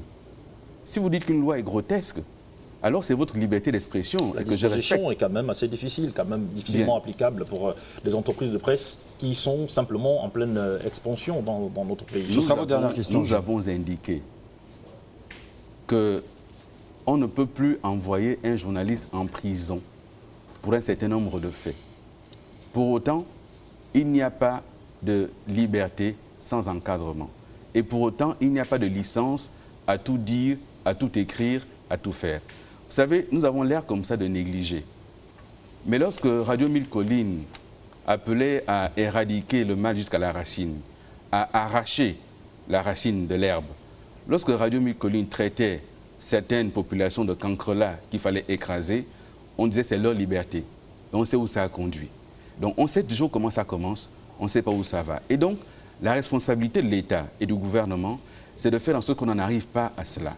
Donc on a dit qu'on dépénalisait, mais on a défini ce qu'on appelle en droit le délit de presse. Il est qualifié dans cette ordonnance, il est défini. Et donc ce qui relève de l'injure, de la calomnie, de l'appel au meurtre n'est pas dépénalisé. Donc voilà ce qui est clair. Il faut que les uns et les autres se le disent et le comprennent une bonne fois pour toutes. Jacques Fourier-Mangumba Maloulou, votre dernière question. Parlons de la subvention à la presse. Quels sont les critères qui définissent l'attribution de la subvention aux médias?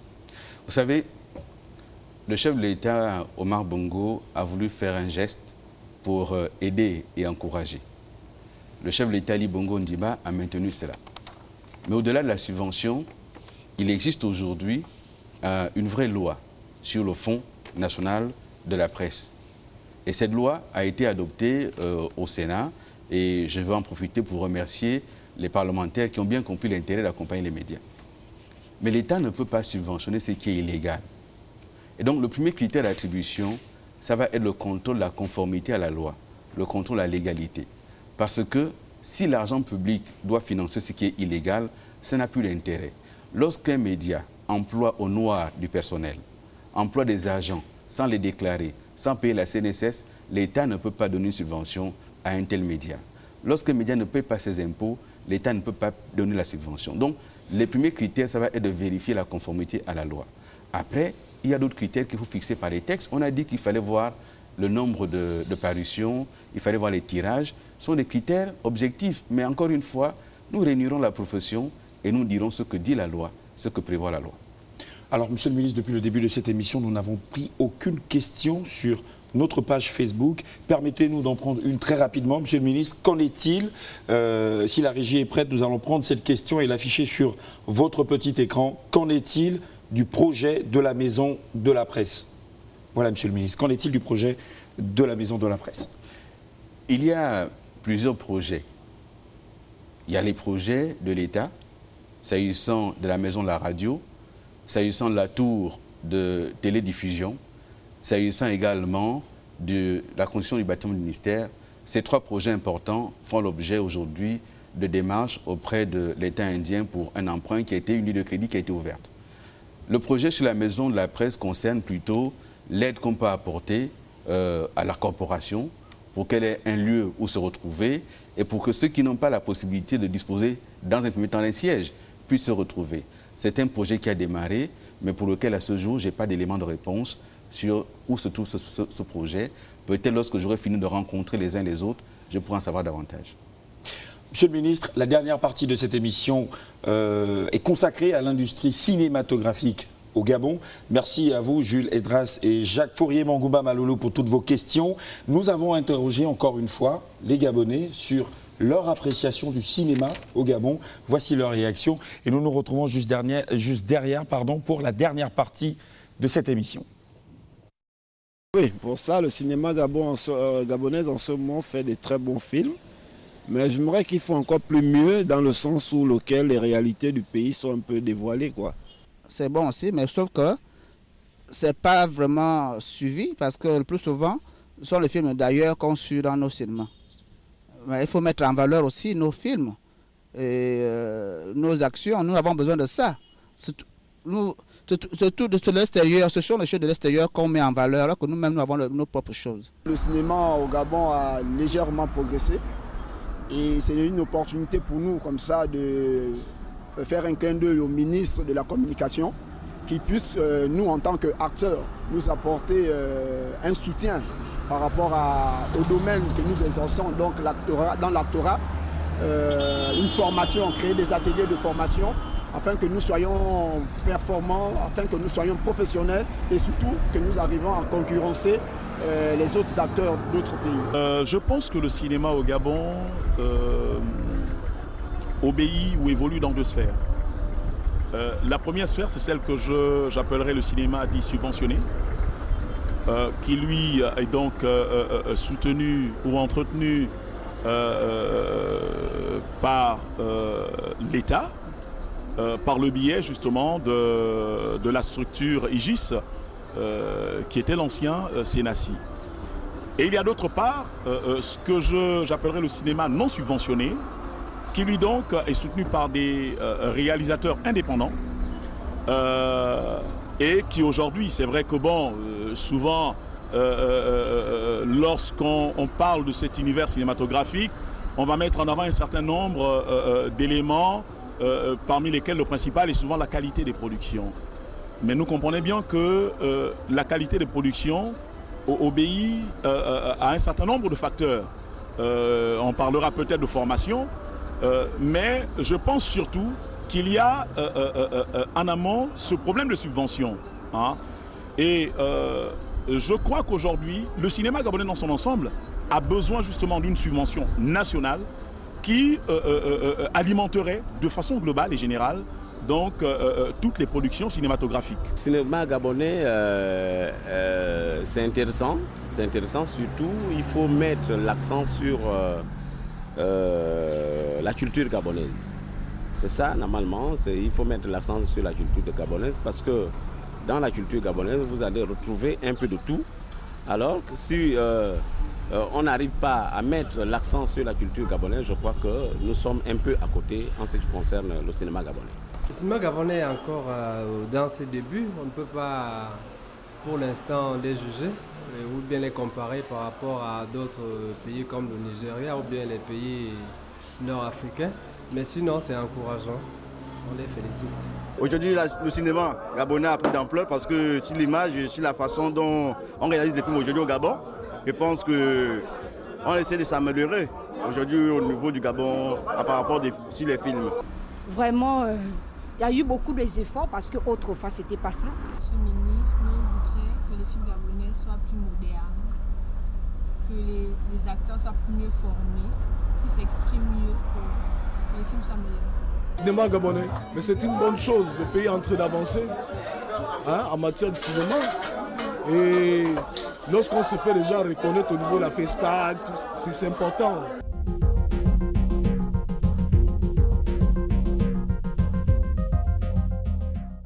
Quelques réactions au sujet de l'industrie cinématographique au Gabon. Et vous l'avez constaté, Dina Koussou et Thierry Makando nous ont rejoints pour la dernière partie de cette émission. Peut-être une réaction après celle des Gabonais? Écoutez, moi j'ai entendu des gens dire que le cinéma gabonais évolue, mais c'est tant mieux. Ce que je sais, c'est qu'il faut le financer lourdement. Il faut en faire une vraie industrie.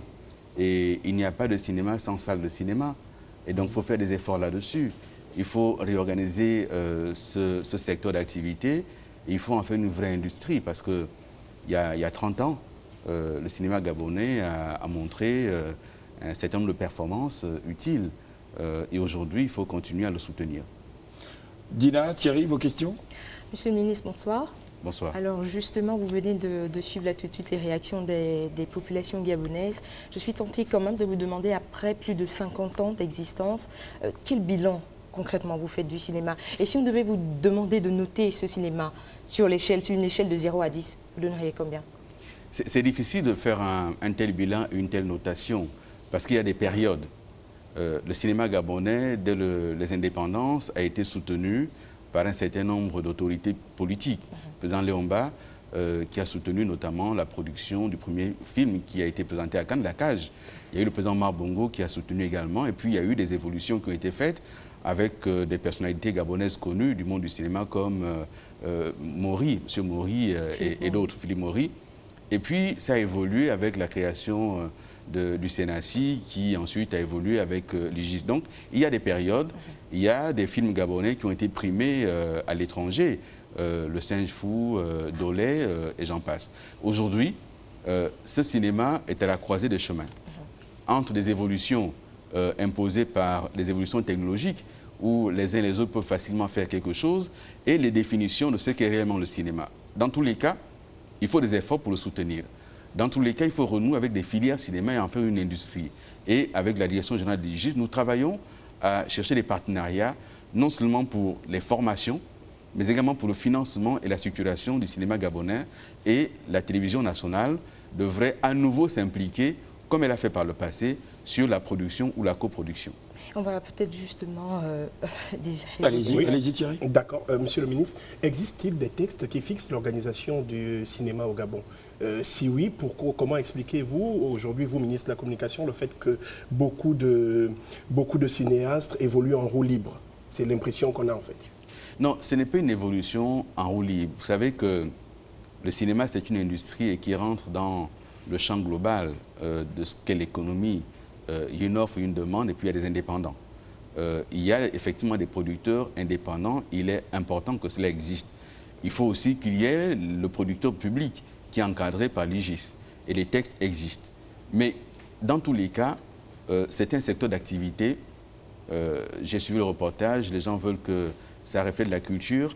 Mais si la culture américaine s'est imposée de par le monde, c'est grâce également à l'industrie.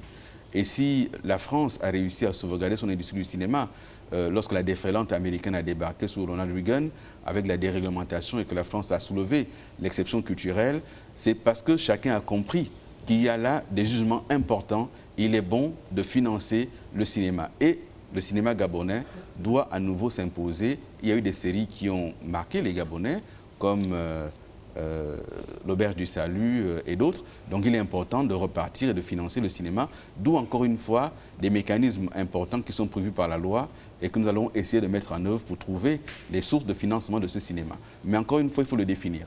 Monsieur le ministre, les cinéastes estiment qu'ils sont le parent pauvre du ministère de la Communication. À quand remonte concrètement le dernier passage de Alain-Claude Bilé-Binzé dans une salle de cinéma au Gabon? Je ne connais plus de salle de cinéma au Gabon. Elles sont toutes devenues des églises. Donc c'est pour cela que je vous dis qu'il faut restructurer, il faut reprendre cette filière. Mais en attendant de la reprendre, il faut faire en sorte que Gabon Télévision, qui est un diffuseur national, arrive à donner des fenêtres donc ait les moyens d'acheter des productions pour diffuser et réhabituer les Gabonais. Mais aujourd'hui, le cinéma gabonais se vend sur les marchés du cinéma et nous avons au Gabon des rendez-vous importants. Dans quelques jours, quelques semaines ou plus, quelques jours, il y aura les escales documentaires qui seront à leur 10e édition. Ça, c'est un rendez-vous gabonais qui s'est imposé également dans le monde du cinéma. Donc, effectivement, vous avez raison, il faut renouer avec des salles, mais il faut aussi trouver d'autres mécanismes. Alors nous nous acheminons, je vous en prie, Dina Koussou, nous nous acheminons vers la fin de cette émission. Équilibre de l'information oblige. Monsieur le ministre, vous en parliez tantôt. Nous avons interrogé le directeur général de l'IGIS. Il revient sur quelques pans de l'Institut gabonais de l'image et du son. Nous l'écoutons. Sur 50 ans de cinéma au Gabon, dont la plus grande partie des œuvres ont été faites ou en collaboration avec le service public.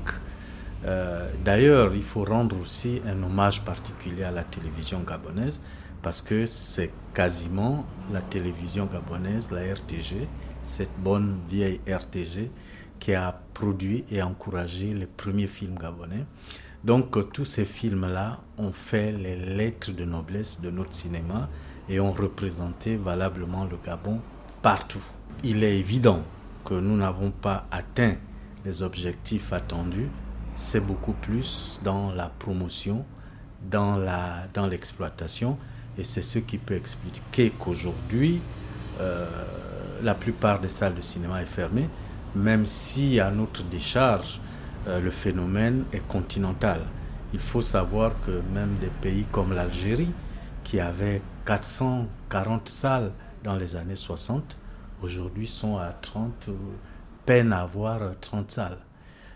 Il y a quelques rares pays qui échappent à ce phénomène, mais ce volet-là, nous ne l'avons pas développé et c'est ce qui explique que depuis quelques années, y compris un appel venant des plus hautes instances en la personne du chef de l'État, il est question d'essayer de fixer un cadre qui permette qu'il y ait une réelle activité économique, un cadre qui permet également de coproduire avec l'extérieur, un cadre qui permet d'aller rechercher des partenariats publics-privés, y compris avec des pays avec nous traitons, avec lesquels nous avons une coopération bilatérale.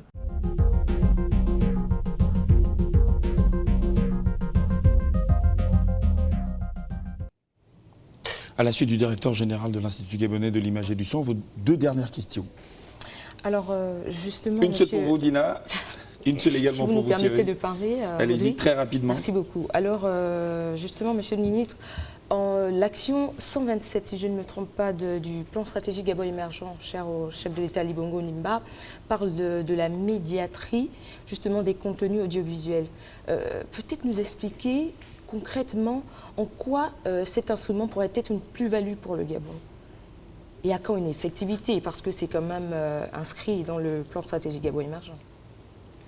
Mais vous vous souviendrez que le plan stratégique Gabon émergent, c'est à l'horizon 2025 et que tout ce qui est inscrit dans la durée. Les prémices? Oui, bien entendu. Vous avez demandé quel est l'intérêt. L'intérêt, c'est d'offrir notamment aux annonceurs, notamment aux acteurs qui veulent communiquer, un espace qui leur permette de savoir qui écoute quoi, qui regarde quoi, à quelle heure, à quel moment. Et si on veut passer un message, comment on passe ce message. Donc c'est de savoir, par exemple, que Gabon Télévision a une forte audience aux 20h et c'est pour ça que tout le monde s'agglutine autour du 20h pour passer des annonces publicitaires. Ça servira à ça. Ça peut également servir à déterminer, on a parlé tout à l'heure d'une clé de répartition des aides publiques, des aides de l'État, donc savoir quel est le niveau d'écoute des uns des autres pour déterminer, entre autres, cette clé de répartition. Mais d'abord, ça sert au marché de la publicité, de l'économie, des médias. Donc en réalité, il n'y a pas encore un programme concret dans ce sens, non, si on comprend bien. Il y a un travail qui a été engagé au sein du ministère de la Communication. Mais vous me posez une question, laissez-moi répondre, vous venez de le dire à votre confrère. Donc il y a un travail qui a été engagé au sein du ministère de la Communication, mais c'est un travail de texte et c'est un travail qui ne se fait pas du jour au lendemain. Pourquoi? Parce que c'est tout un environnement à réorganiser, à restructurer. Là où ça existe, comme la France par exemple, mais il y a des foyers entiers qui acceptent d'avoir des instruments de mesure et qui répondent tous les jours aux questions. Donc ça veut dire qu'on fait intrusion dans la vie des gens et on n'est pas encore assez bien structuré dans notre pays pour le faire. Donc ça ne dépend pas que du ministère de la Communication, ça implique tout un environnement à étudier, à examiner et à mettre en œuvre. Lorsque cet environnement sera placé, on le fera. Mais encore une fois, c'est inscrit, mais ce n'est pas une urgence du moment. Thierry Makando, votre dernière question. Monsieur le ministre, vous évoquiez avec les autres panels la mise en place d'un fonds d'aide à la presse écrite qui, je sais, s'est élargi à la presse audiovisuelle. À quand la mise en place d'un fonds d'aide à l'industrie cinématographique tel que demandé par l'OIF sur proposition donc de la FEPACI, c'est ça, Fédération panafricaine de cinéma? On n'a pas besoin que l'OIF nous demande quelque chose pour financer l'industrie du cinéma. Je viens de vous indiquer que nous sommes en train de structurer le secteur. Il y a une ordonnance qui a été prise s'agissant de ce secteur important qu'est le cinéma et qui fixe également qu'il va falloir trouver des mécanismes de financement. Mais encore une fois, il y a plusieurs mécanismes. Il y a ce que le public apporte, il y a aussi ce que des privés apportent, et il y a aussi ce que le marché du cinéma lui-même peut générer. Donc ceci est en train d'être structuré, mais encore une fois, ne faisons pas comme si rien n'existait. L'État aujourd'hui met des subventions, elles ne sont pas suffisantes et elles traînent parfois à être payées, mais l'État met de l'argent dans le cinéma gabonais. Alors, Monsieur le ministre, nous allons prendre la dernière question avant votre conclusion. C'est une question du public. On n'a pas pris de questions sur notre numéro de téléphone par SMS. Une question simple qui coordonne la communication gouvernementale. La question va s'afficher sur votre petit écran. Qui coordonne la communication gouvernementale? Le ministre de la Communication, la primature, le secrétariat général, Monsieur le ministre? Vous êtes sûr que c'est une question SMS, ça? Mais vous l'avez en face de vous, Monsieur le ministre. Très bien, je vais y répondre. Il y a un organisme, une direction qui s'occupe de l'information gouvernementale, la direction de l'information gouvernementale, que vous connaissez bien. La communication gouvernementale, c'est des actes politiques. Personne d'autre ne peut coordonner cela que le Premier ministre lui-même. Et il a le ministre de la Communication, porte-parole du gouvernement, qui rend public l'action du gouvernement. Et chaque ministère porte sa communication. Donc, c'est un ensemble de choses. Lorsqu'un ministère agit, le ministère des TP par exemple, le ministre des TP porte sa communication sur son action sur le terrain.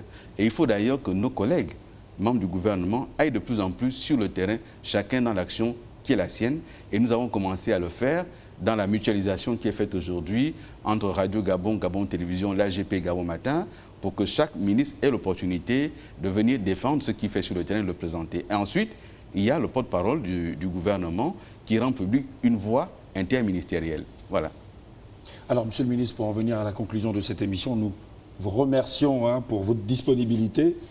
L'environnement de la communication au Gabon, l'industrie cinématographique, la presse écrite et en ligne, publique ou privée, que retenir? Quelle est la conclusion que vous faites de cette émission, Alain-Claude Bilibinze? Je vous remercie pour cette opportunité que vous nous avez accordée. La conclusion de l'émission, plutôt que d'aller dans les questions de définition et revenir sur l'organisation générale de cette émission, ce que nous voulons retenir, pour ce qui me concerne, c'est qu'il est impérieux, il est urgent de faire en sorte que le public gabonais se reconnaisse dans ces médias publics. Il est impérieux de réconcilier les Gabonais avec leurs outils, de faire en sorte que ces outils publics arrivent à véhiculer l'identité gabonaise, arrivent à véhiculer la vision gabonaise du monde, arrivent à devenir un lieu de rencontre. Et la maison Georges Raouri qui nous habite aujourd'hui doit demain être une maison d'effervescence où les artistes viennent s'exprimer, les écrivains s'expriment.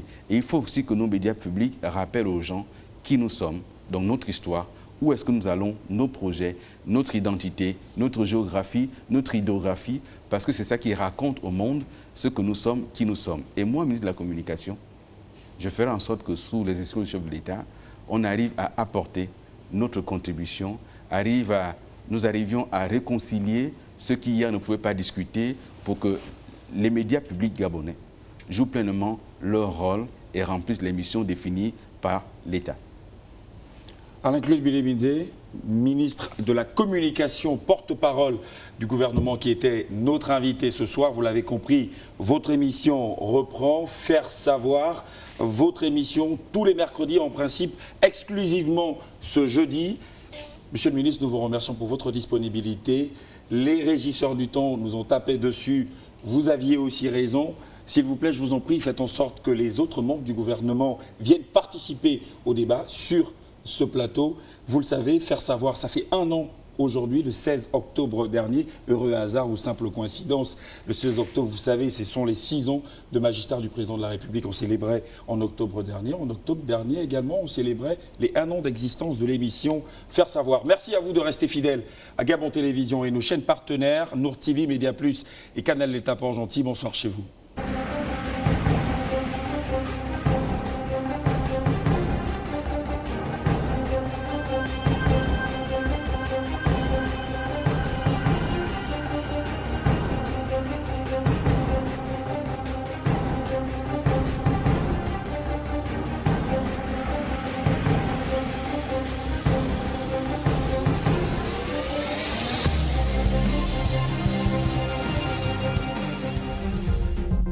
L'actualité du gouvernement gabonais au complet.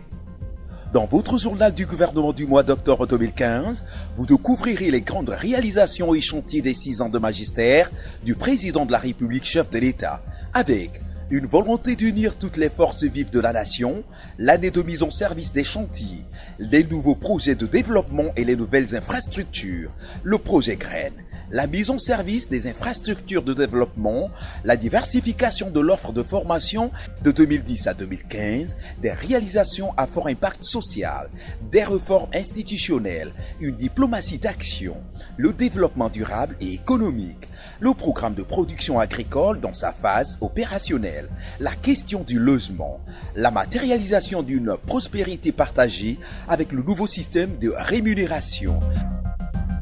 Aussi, l'information gouvernementale vous propose des magazines thématiques, l'action, le savoir-faire. Toutes les versions numériques sont en libre téléchargement sur le portail du gouvernement www.gouvernement.ga. Vous pouvez également vous abonner en vous inscrivant sur communication.gouvernement@gouv.ga.